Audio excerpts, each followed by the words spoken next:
এই কৃষক কার্ডে শতভাগ রাজনৈতিক মুক্ত, এটার ব্যাপারে আপনাকে আমি নিশ্চয়তা দিচ্ছি। মাননীয় প্রধানমন্ত্রী সরকারের অগ্রাধিকার কর্মসূচির আওতায় প্রতিটি কৃষকের জন্য কৃষক কার্ড প্রধান কার্যক্রমের অন্তর্ভুক্ত করেছে। কৃষকের জন্য নিরাপদ ও নির্ভরযোগ্য পেমেন্ট উপযোগী কৃষক কার্ড প্রদানে সরকার গঠনের পরপরই মাননীয় প্রধানমন্ত্রী নির্দেশ প্রদান করেন।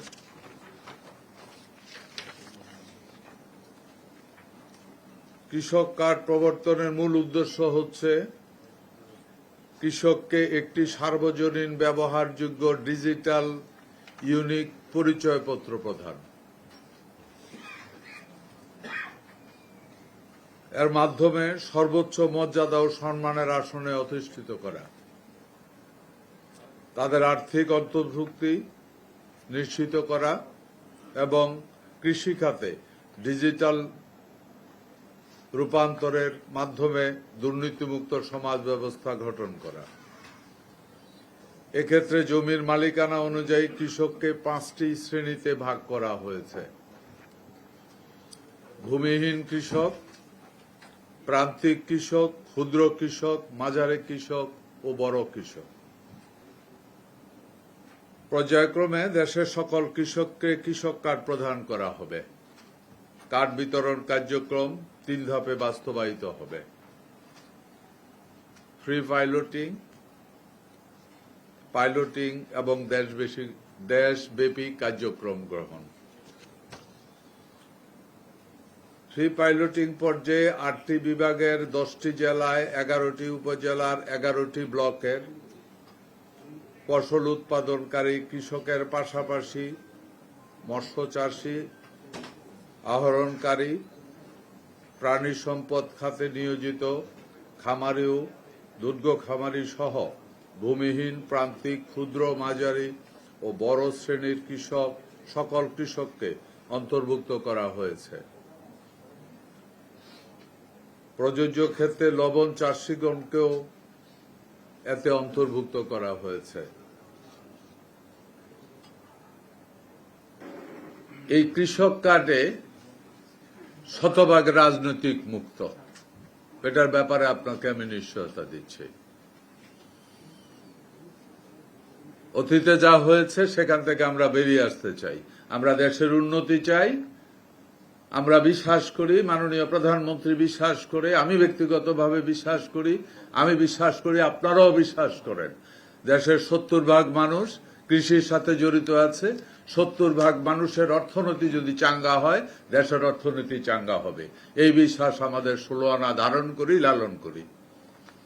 সুতরাং এখানে গণতান্ত্রিক দেশ, বিভিন্ন দল থাকবে, মত থাকবে, থাকতেই পারে, কিন্তু জাতীয় বৃহত্তম স্বার্থে এই কৃষক কার্ডে আমরা কোনো দলের সংকীর্ণতার ঊর্ধ্বে থাকবে, এটা জাতির জন্য।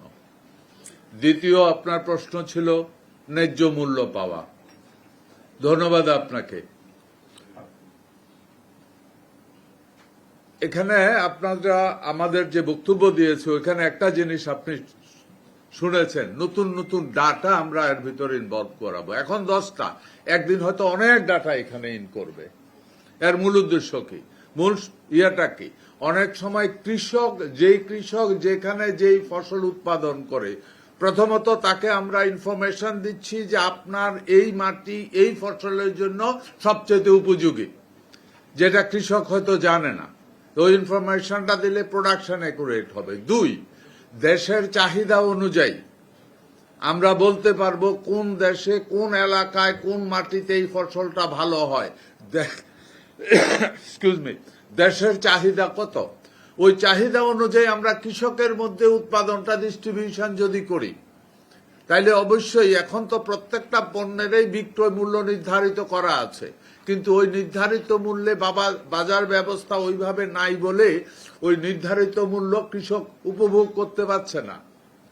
কিন্তু তখন উৎপাদনের সাথে চাহিদার মিল থাকবে, অথবা অন্যভাবে বলবে চাহিদার সাথে উৎপাদনের মিল থাকার কারণে কৃষক ক্ষতিগ্রস্ত হবে না, সে তার ন্যায্য দাম পাবে এবং বাজারও অভাব থাকবে না। ধন্যবাদ আপনাকে। এখানে আমার মনে হয় আপনাকে আমরা বলেছি, আমরা শুধুমাত্র এই ভর্তুকিটা যেটা, এটা আমরা একেবারে ভূমিহীন কৃষক, প্রান্তিক কৃষক এবং ক্ষুদ্র কৃষক, একেবারে ছোট কৃষক যারা, তাদের জন্য এটা। আর এখানে মূল আপনি আমাদের ইয়েটার মধ্যে দেখবেন আমরা মাঝারি কৃষক এবং বড় কৃষক যেটা যারা, তাদেরকে এই কার্ডটা দেওয়া হচ্ছে, কিন্তু এই কার্ডের এগেইনস্টে যে অর্থটা সেটা না। আমরা যে কৃষকেরা এই ২৫০০ টাকা উপকৃত হবে এবং তাদের রিয়েলি প্রয়োজন, ওই গ্রুপ অফ পিপলকেই আমরা এই ২৫০০ টাকা করে আমরা দিচ্ছি।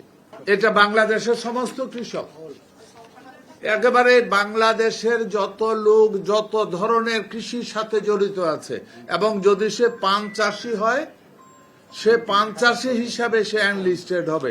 তো বাংলাদেশের যত পণ্য উৎপাদিত হচ্ছে, কৃষকরা উৎপাদন করে শ্রেণীভেদে প্রত্যেকটা কৃষকেই এই কৃষক কার্ডের আওতায় আসবে। তাহলে আমরা উৎপাদন এবং চাহিদার ক্যালকুলেশনটা, সমন্বয়টা আমরা সঠিকভাবে করি। নারী পুরুষ, কৃষক তো কৃষক যেই থাক, সে এটার আওতায় আসবে। এটা স্পেশালি কোনো পুরুষের জন্য না, আমরা কৃষক বলেছি।